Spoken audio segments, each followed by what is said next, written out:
Welcome everyone to Legends and Lectures, and today we have a very, very special guest, as opposed to just having a special guest, Mr. David Perry. I am so excited about this because I love your book. Thank you.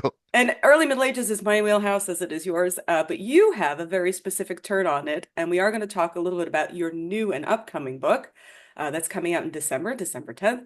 But first, please introduce yourself and tell people what you do for those who don't know. Thanks so much for having me, Michelle. I'm just thrilled to be here. So I am a medieval historian. I was a professor for 10 years at a wonderful little school in Chicago called Dominican University. I now advise every history major at the University of Minnesota, which is not as many as we'd like, but it's still quite a lot of them. And write books and articles about lots of things. I don't know, I've written 500 or 600 various essays over the last That's 6 or 7 years. I mean, many of them are very short, some of them are much longer, but about lots of topics. So I write about politics and disability and parenting and gender, but also history in general, and really kind of surprisingly often how often medieval history enters a news cycle in one way or another. So I have a long history of writing about ways in which medieval history impacts our world, which is not surprising to you, or Nope. probably to most of your listeners that that's true, but it is surprising to a lot of people. And it was not so much surprising to me that it happened, but surprising to me that people cared, and not just people broadly, but editors at major media outlets were interested. If you said, "Hey, this thing someone's saying about, I don't know, universities and burning books, there's a medieval history here," they're like, "Oh, send us that." My first example actually is when the Pope retired in 2000, and let's say Hmm. 2013. I think it was February 2013. And I said, "Hey, there's a medieval history here." And 3 minutes later, CNN was like, "We'd like an essay in half an hour." And I said, "I have to teach a class. It'll be 6 hours." But I've gotten faster since then. So I do that kind of work. And with my co-author, Matt Gabriel, and he's at Virginia Tech. He's a professor of history who works on the Carolingians and on the memory of Charlemagne. I work a little later on the city of Venice. And we've been yelling about sort of misconceptions around the Middle Ages, mostly over beer and bourbon and barbecue. I guess all words are starting with B, in various contexts for years. And one day he sent me a text from London. He was in the British Library, and he had been through this wonderful exhibit about sort of the glories of Anglo-Saxon England, which is really about the ways in which early medieval England is connected to a much broader world, and as this darkest of the Dark Ages, full of light and beauty. We And don't then say that. We don't say those words well, on the well, show. that's right. Well, I mean, that was sort of the narrative, right? There was the counter narrative was that it was this early period that people think of as so terrible Mm. was not. I mean, is any period in history wonderful? Was not what people think, right? And then he got to the gift shop, and there were all of these popular medieval history books on various topics, on Vikings or on women or on manuscripts or whatever, many of which were very good. But then the general history books on the Middle Ages were these kind of old, um, out of date, Hmm. poorly structured books. So, like the famous book, William Manchester's The World Lit Only by Fire. Well, you know, yeah, I guess they didn't have electric lighting, but that was true until what, 1900? So he's talking about medieval Europe as that world. Or Norman Cantor, who, as well as being extremely sexist in a lot of his writing, and being an anti-Semitic Jew, that's complicated. But he wrote things about Wow. women and Jews during the Middle Ages, which I do not endorse and I do not think are historically accurate. But also, he wrote it in the 60s. He wrote this famous book about the Middle Ages in the 60s, and we have learned some things about the Middle Ages in the past 60 years. And he is not writing a new one because he is dead. So, Well, um, my yeah, wheelhouse, yeah, because today, for those who don't know, today we are filming on Halloween, and it's the true. Irish Tourist Board put out a horrible thing saying that was written by a Google AI. None of it was true, and really, and I made a video. Most of it, most of our ideas about Halloween, Halloween is a medieval holiday. That Darn is right. what it is. All Souls and All Saints is a medieval holiday, and people don't realize that and don't know that. And there are many people who mistakenly say, "Oh, Halloween is a devil's holiday," because they don't understand how the church changed in the Middle Ages, Yeah. and how they don't understand the Reformation, they don't understand differences in customs, etc. And everything is medieval, really medieval. And people just don't realize that. And it's really so refreshing that the two of you wrote this book, The Bright Ages, about how, again, not great, but Yeah, but how more interesting yeah. You know, the Middle Ages are.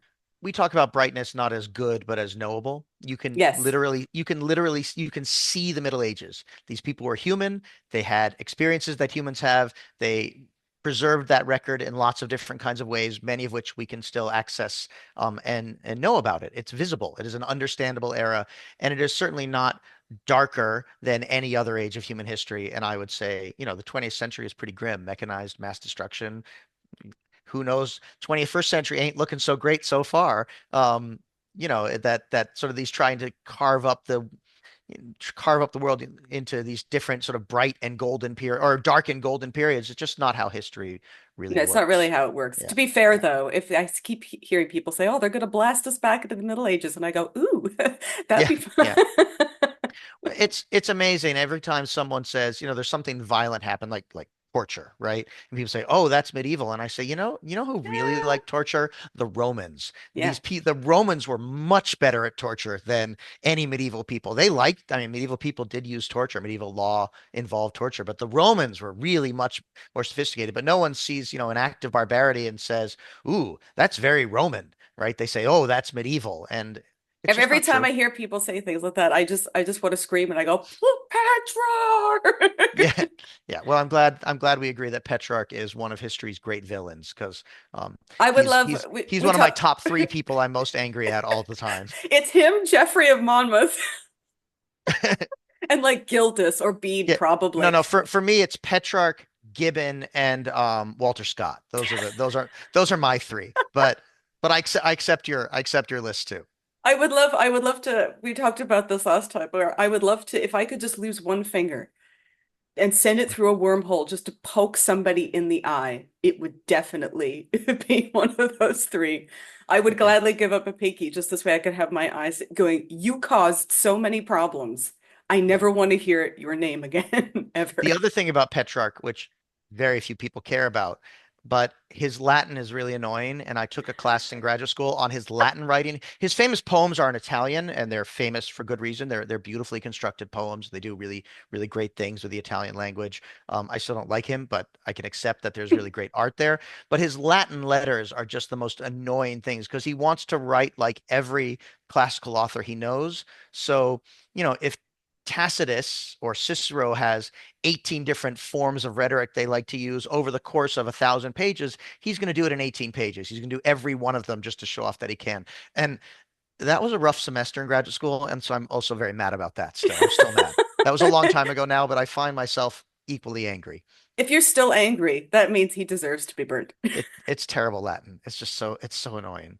Well, really, the actually that's a great point that you make because we are here really to talk about the Franks. Yes. And we're going to talk about your new book, but we're really going to talk about the history of the Franks. So just to get people oriented, in case people don't know anything about the Franks, no relation, by the way, unfortunately. Um, that's That all we I can know say. of. That well, as far as I know, my grandparents who were immigrants took the name Franklin because it was a presidential name. So I do not Oh, know what their original name was. No idea. My ancestry is actually like Spanish Haitian, so all right. no clue. So definitely, unfortunately, not related. So I cannot claim myself to be a Franklin or a free man in this instance. But who were the Franks Great. generally? So, just so I can start with the obligatory self-promotion, I have a new book. It's called Oathbreakers. Oh, good, you have the Yeah, picture. So I for have the new those book. Yeah. who are watching, Oh, oh, thank you for the picture. It just came out. In fact, this is not even the real book, although I believe the real book is arriving at my house like now. But so Oathbreakers, it's on the destruction of Charlemagne's empire, and hopefully we'll get a chance to talk more about yes, we that. will. But we're going to start with the Franks, right? So the Franks are people living in northwestern Europe. They are known to us through Roman sources about the peoples living, on the edges of the Roman Empire. In the later period of the Western Roman Empire, they become kind of clients or agents. Clients makes them sound subservient in a way that isn't really true, but there is kind of a legal relationship between them as people federated with the West Roman Empire, which enables them.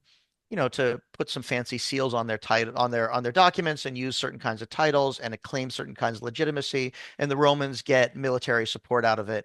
They're very important in the coalition against Attila the Hun, which is actually it's a fifth century story and one of my favorites. And it's not quite in the Bright Ages. We actually open in that period, but it just couldn't fit that into that early chapter. And it's It's not in fine. No one Oathbreakers knows. either. It's But fine. I want to talk more about Attila the Hun one of these days, because it's great. But there's this kind of interesting pan regional coalition that comes together to defeat Attila the Hun, and they do. But then the Roman general who's in charge of it gets assassinated in the power politics of Ravenna. And with one thing or another, I've just skipped the debate about the fall of the Roman Empire. We're not going to do that It's debate, fine because but it never really with fell. yeah, with one thing or another, the Franks emerge as this independent, fairly powerful, fairly well organized people in northwestern Europe, expanding south into areas we could consider today that we would call northern France, right? They're expanded into that area, and they're expanded into something of a political power vacuum. There are the Vandals and the Visigoths and the Burgundians and other peoples moving through and claiming territories. There are lots and lots of elite Roman families who are still around, and the Franks fight where they need to fight and make alliances where they need to make alliances. There's a dynasty called the Merovingians, named after sort of a hereditary founder, Merovech, whose origin story Was he involves. real though? I don't know. I have no opinion of that. I am skeptical about the origin story that his mother was raped by a sea monster. But Well, that's totally real. that is the origin story of Merovech, as far as I'm aware. But there's this powerful family. There's a guy named Clovis, which is the same name as Louis. It is his fault that every book about France is filled with guys named Louis, which is Hmm. very annoying if you've just had to write one, which I just have. But this guy Clovis, he converts to Christianity. I mean, but he converts specifically to Catholicism.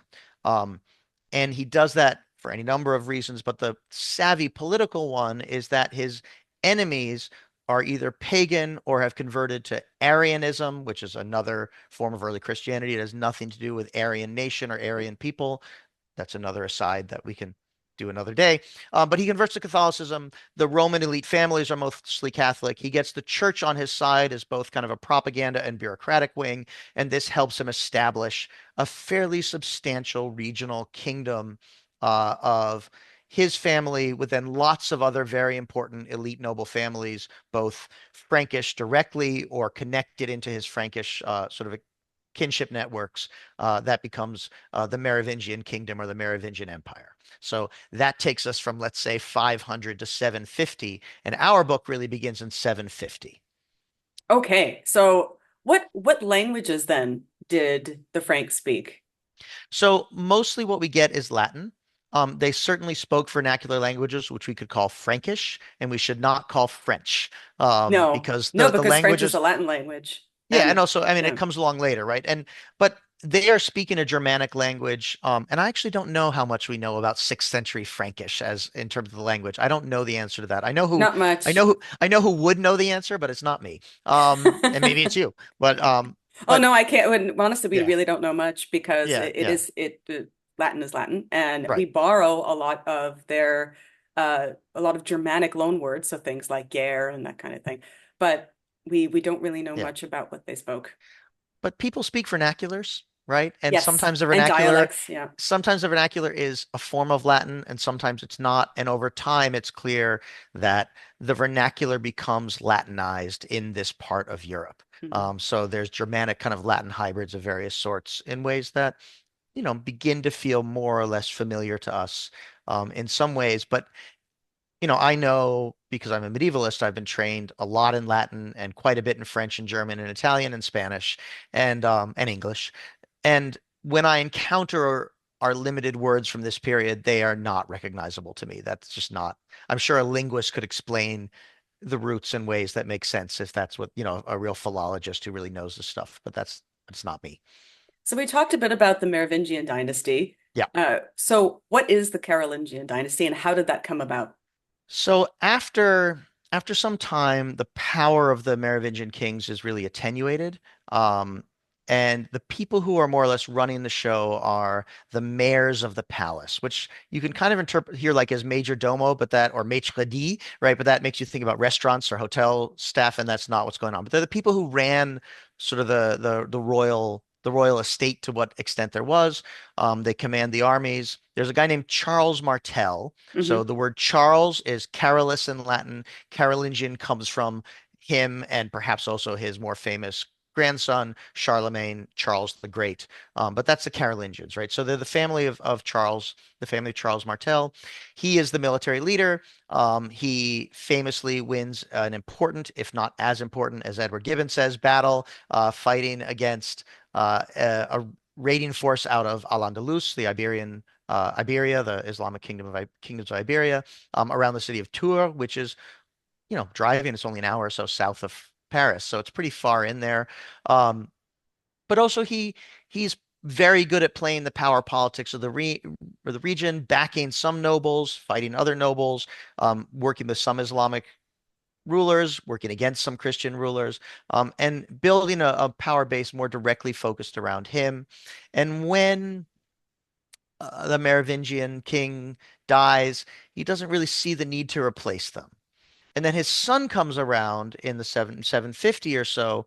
And the story that we're told is that the Merovingian kings, no one cared about them. They had no power. They just had sort of long hair and rode around in a cart and did parade and wave, sort of like the English monarchy, right? They Yeah. did ribbon cuttings, things like that. But that Pepin, Charles Martel's son, was really the guy running the place, and Pepin just said, I think I'll be king. And he said, "Hey, Pope, can I be king?" The Pope said, "Sure," and got him anointed in the style of the Old Testament kings. And the Merovingians really happily went off to a monastery.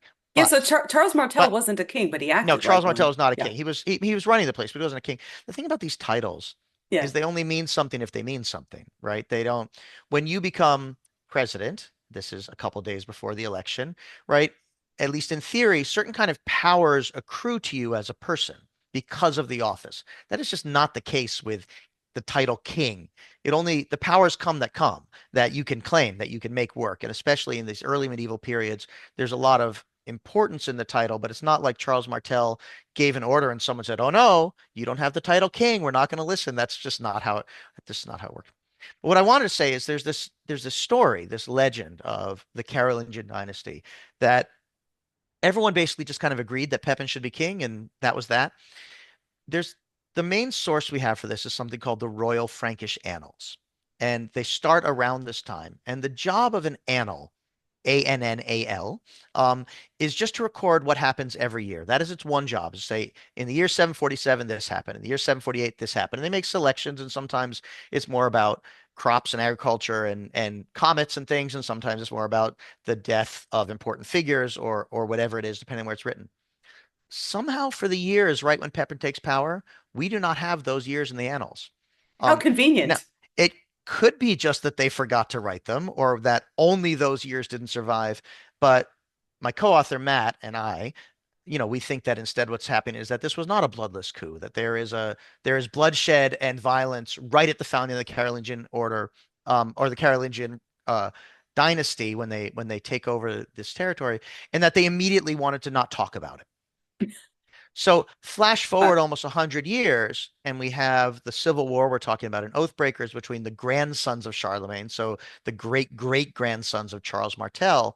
And in the 840s, everyone writing about it is like, oh, how could this happen? It's all so sudden. We had such a stable empire. The Franks are chosen by God. We're the new Israelites. How could things be falling apart?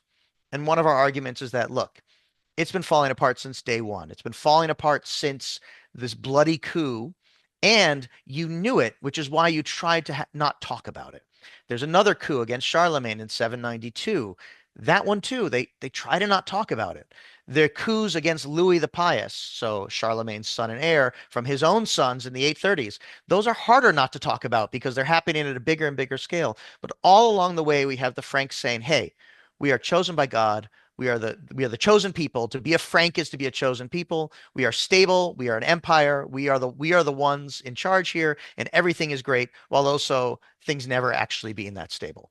I think you can also see it in their epithets, right? Because you have Charles the Bald, Pippin the Short, And I always wonder, I think, why are these so scathing, Yeah. these Yeah. epithets? Well, I do think we have to be a little careful there because sometimes they're really just descriptive in ways that are not necessarily pejorative. And in some ways, it's clearest by thinking about the counterexample. Um, Charlemagne's eldest son is named Pepin. And Pepin really seems like he's going to be the heir and in charge. And then some things start to go wrong. Charles gets remarried. He has more kids. He starts to divide things up in different ways. He takes his next son, who was named Carloman, which was Charlemagne's brother, and takes him to Rome and has him rebaptized and gives him the name Pepin. Which, if you're the older brother named Pepin and your younger brother's just been given your name, might make you feel a little uncomfortable. Pepin is the guy who was involved in this coup in 792, after which he's packed off to a monastery and essentially never heard from again, although he doesn't get assassinated. We know he lives there for another, I don't know, I think 20 years or 18 years or something like that, but he's never heard from again.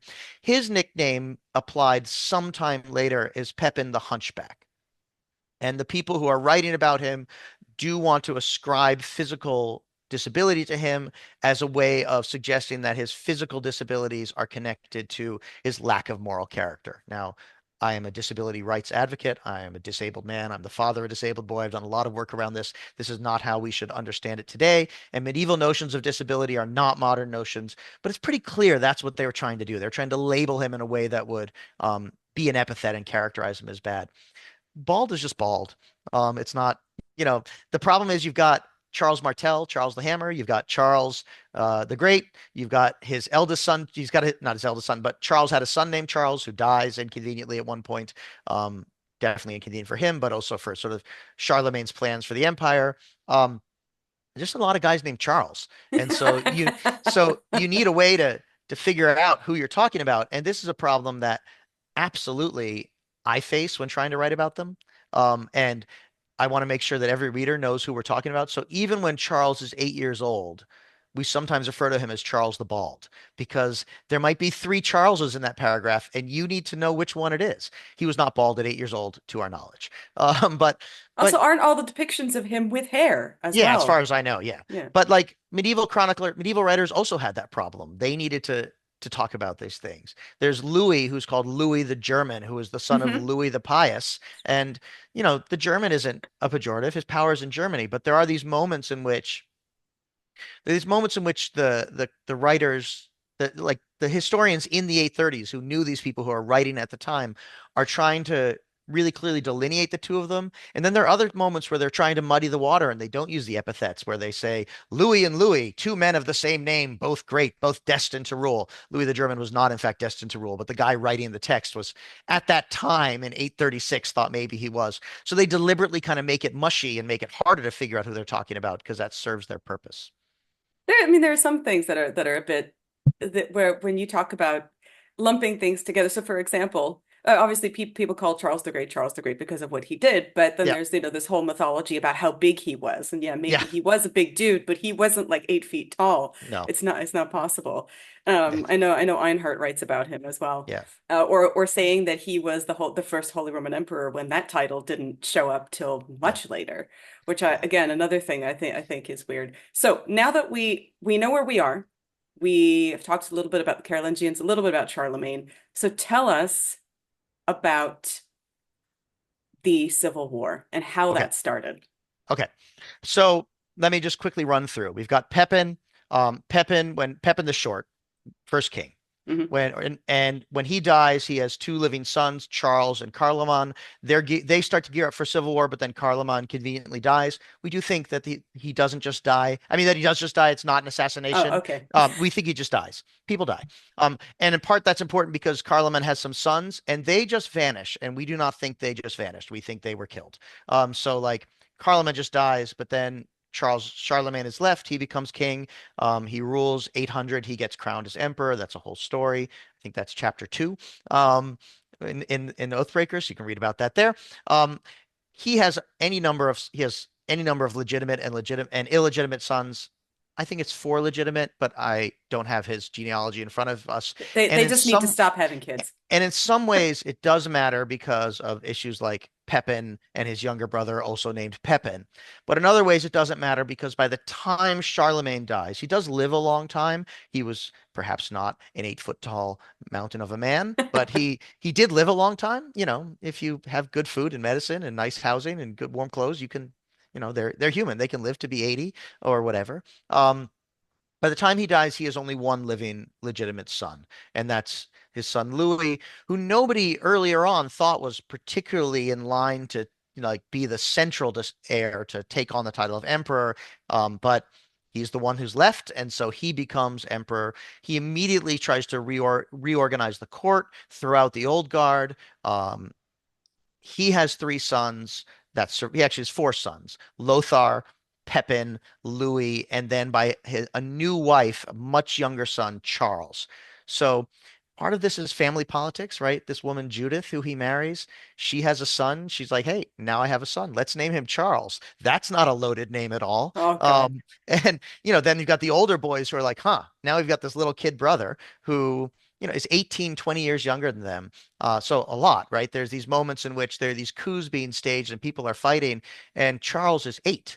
When we get to the big civil war, Lothar and Louis are in their 30s, and Charles is 18, and his mom is still like hanging out with him and giving him advice. And like, just think about that, right? Think about, you've got the mom and the 18-year-old, and then you've got these men in their 30s who already are married, already have kids, already have families, right? It's dramatic. Imagine if we, you know, if George, not the people who make, you know, Game of Thrones buy this and then make their $10 million or $100 million episodes, right? Who they would cast. Obviously, I hope that happens. But also it just sort of helps me to think about it, right? You've got these men in their 30s with families and kids, and then you've got this boy, this teenage boy. Um, so anyway, there are these coups in the 830s, both of which are sort of successful in that Hmm. Louis the Pious is humbled each time, and both of which are not successful in that Louis the Pious, they never depose him, they never stick him in a monastery, they never execute him.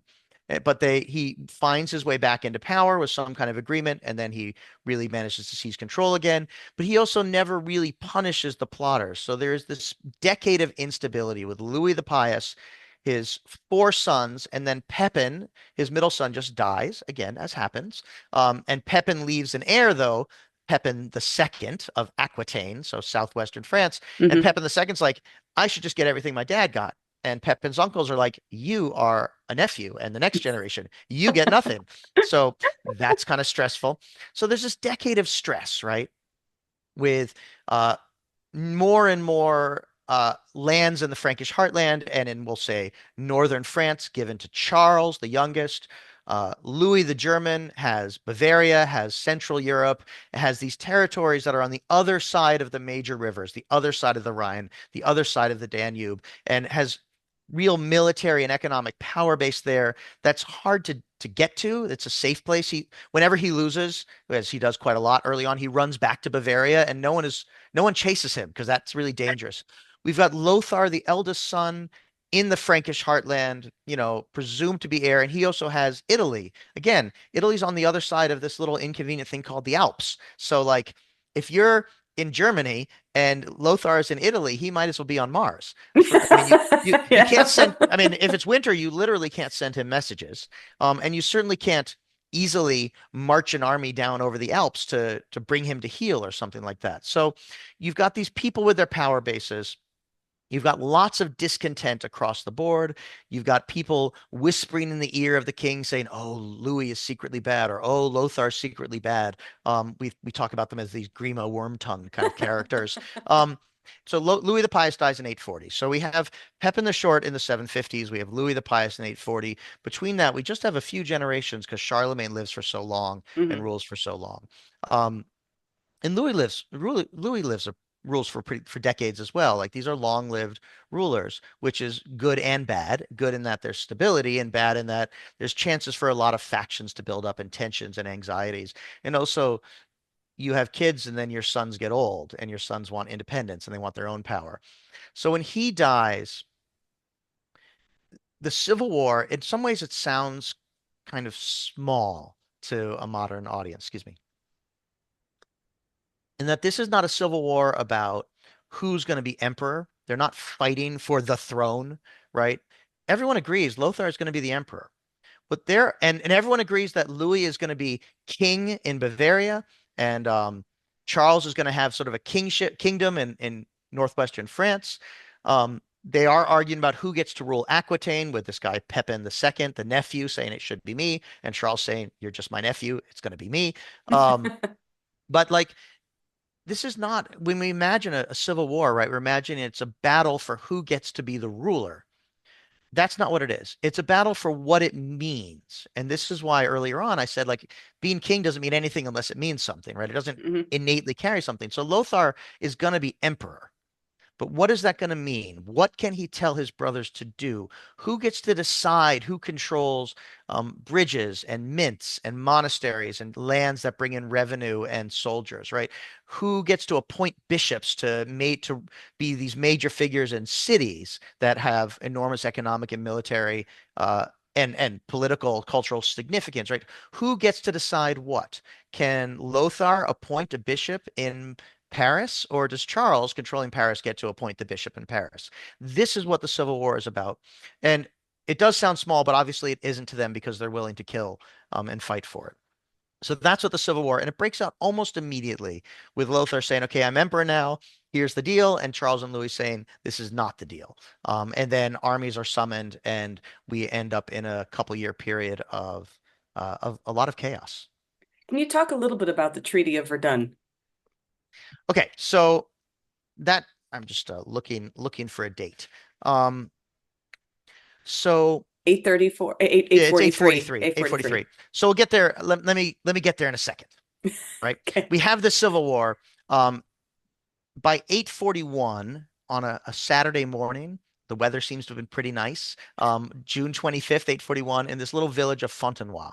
Um, not particularly important, not a big significant, it's not a river crossing, it's not a capital, it's not, it's not Paris, it's not Aachen, it's just a place where the armies all of the armies meet up and decide, okay, I think we're going to win. Let's have a battle. And all the sides think that they're going to win, or at least might win, and decide to have a battle.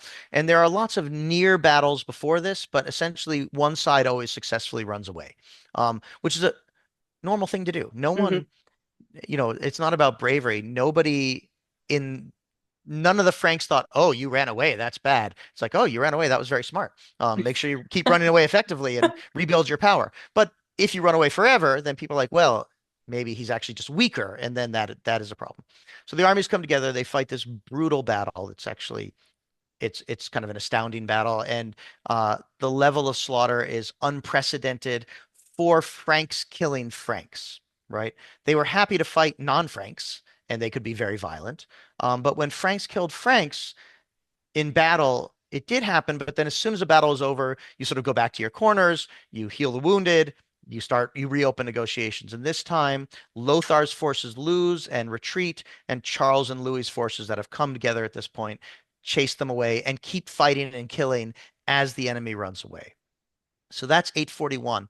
But it doesn't end the Civil War because Lothar immediately goes back north to the capital, to Aachen, collects a lot of wealth, and puts out rumors that one of his brothers is dead and the other one is injured.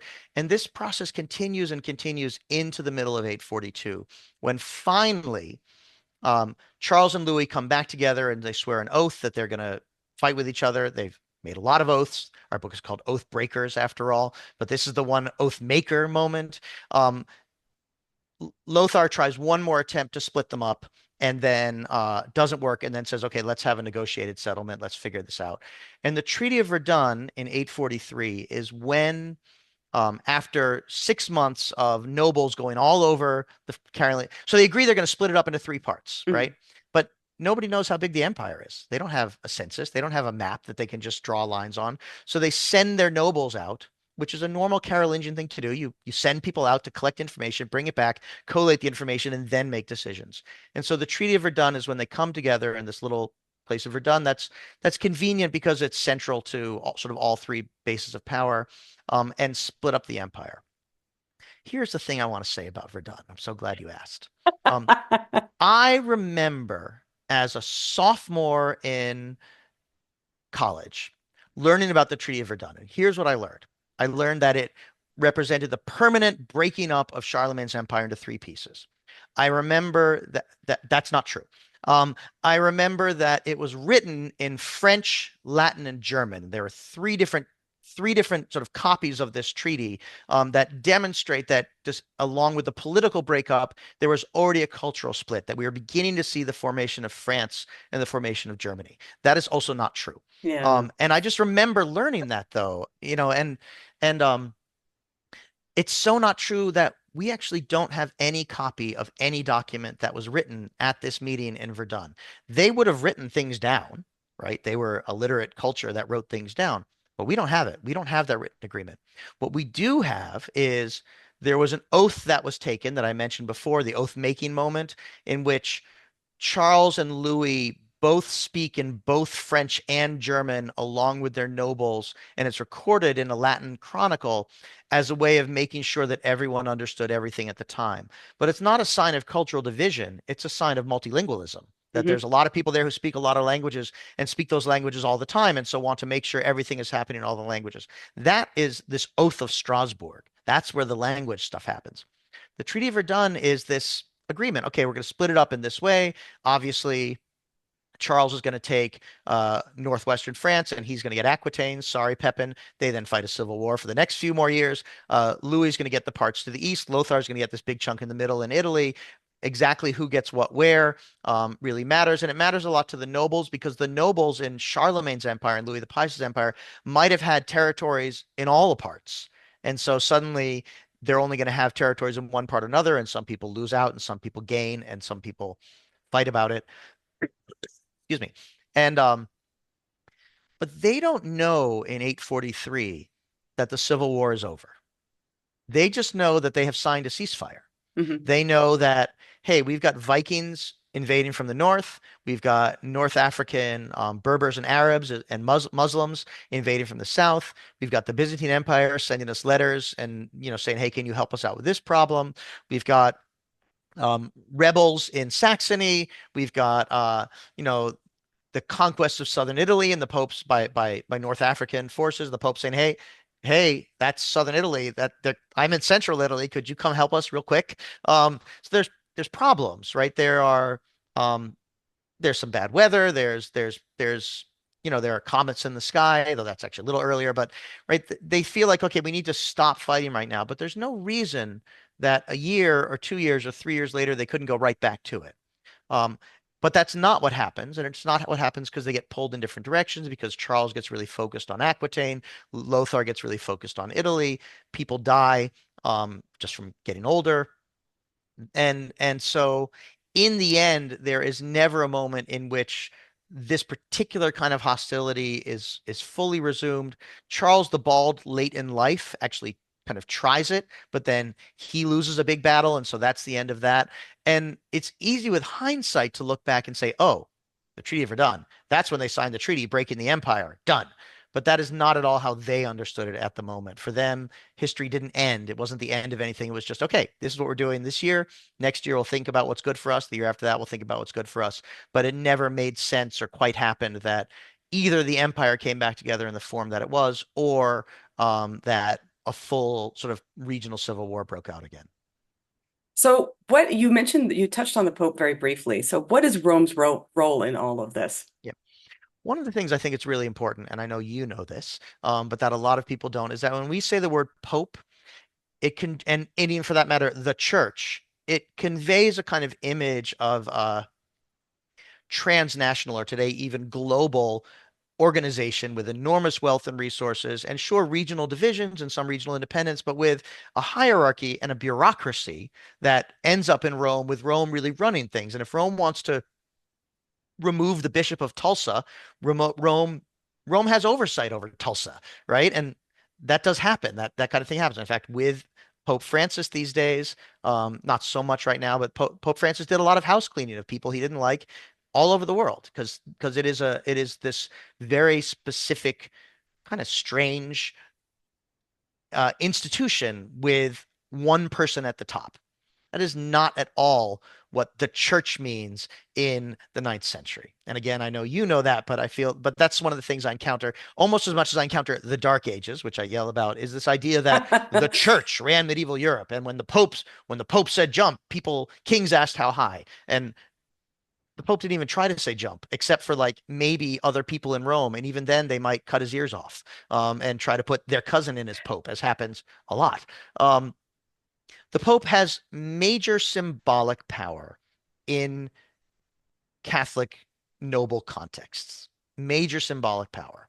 So the Pope often comes in and plays a role. The Pope was definitely involved in helping to sacralize, make more sacred the new imperial title, and also approve the ascension to king, although often working through major Frankish bishops. And it's not clear that if the major Frankish bishops disagree with the Pope, actually it is clear they would just do what they want. During the Civil War, the Pope is often more or less on Lothar's side, not because he sees Lothar as the Holy Roman Emperor. We've made it clear that's not what he sees, but because Lothar runs Italy and the Pope is in Italy. And so the Pope and Lothar have a long-standing agreement and arrangement and understanding, and he likes Lothar. It's not that he's afraid of Lothar, but Lothar is the secular power in Italy. That's what matters to him. So, of course, he plays a role. There is one interesting moment in 833. This is one of the coups against Louis the Pious, in which there's this field, which then becomes known by Louis the Pious's guys as the Field of Lies, which is kind of a great title, right? That's amazing. So Louis the Pious is on one side of the field, and Lothar and Louis the German, his sons, and I think Pepin, I'd have to check on that. I think are on the other side, and they each have their armies, and they basically are trying to encourage the other side to surrender. No one wants to fight. This is not, and it does not lead to a fight. And this goes on for several days. And the Pope is the go-between, but the Pope is in Lothar's camp, who then goes to Louis's camp and says, "Hey, you have committed these sins. You've done these wrong things. You need to surrender to your sons." And Louis says no. And the Pope goes back home. He said no. But it's not that the Pope is a neutral go-between. The Pope is a respected go-between, but really coming out of Lothar's camp.